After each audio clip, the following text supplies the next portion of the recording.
Na época de Rabi Yehuda Hanassi, haviam vários sábios que eram contemporâneos a ele. Haviam sábios, inclusive, que receberam a influência de Rabi Yehuda, que influenciavam Rabi Yehuda, e haviam academias independentes, e de vez em quando haviam até opiniões que se opunham a um ou outro pensamento de Rabi Yehuda. Esse período é marcado pela transição entre a Mishnah e a Gemara. Os sábios da Mishnah são chamados os Tanaim, e os sábios da Gemara são chamados os Amoraim. E nós estamos na transição entre os Tanaim e os Amoraim. Um dos sábios dessa época era Rab Shimon ben Menassia.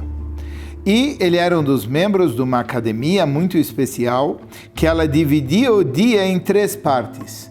Uma das partes era dedicada ao estudo da Torá, outra parte era dedicada à oração e outra parte ao trabalho. Havia membros da academia que, conforme a estação do ano, eles faziam a sua divisão entre estudo e trabalho.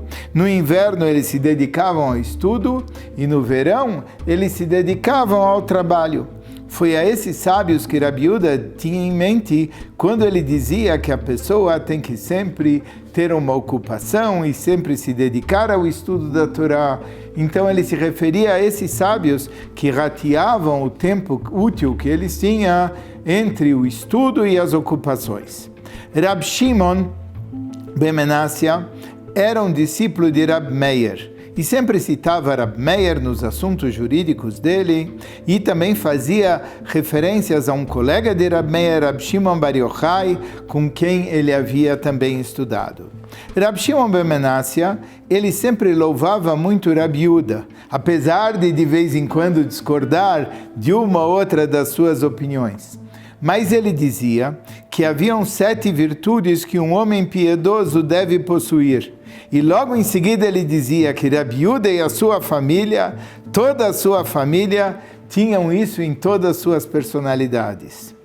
Ele dizia a seguinte coisa: o senso de justiça, explicando como deve proceder um juiz. E ele fala, um juiz sempre tem que se esforçar por conciliar as partes em litígio. E isso deve vir antes de pedir que cada parte apresente suas provas, suas queixas, seus argumentos, etc. E isso tem a ver com um verso que está escrito: Emet u'mishpat shalom shivtu besharechem. A verdade e o juízo da paz vai estar nos seus portões. Verdade é o julgamento, mas juízo da paz é procurar a paz entre as partes. Quando um cede um pouco, o outro cede um pouco, isso é chamado pshará.